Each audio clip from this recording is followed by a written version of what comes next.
berapa menit?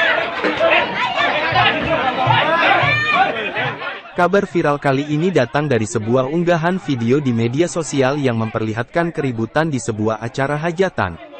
Video yang kini diunggah di akun Instagram @kabarnegeri memperlihatkan keributan yang diduga merupakan oknum kepala desa, Kades.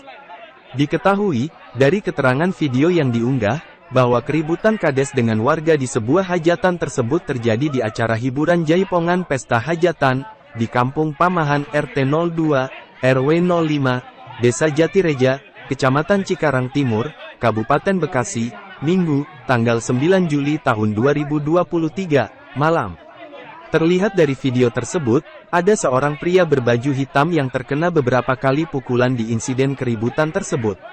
Sontak, unggahan video ini pun langsung dibanjiri komentar dari warganet. Banyak warganet yang menyoroti soal masa jabatan sang Kades yang diperpanjang jadi 9 tahun.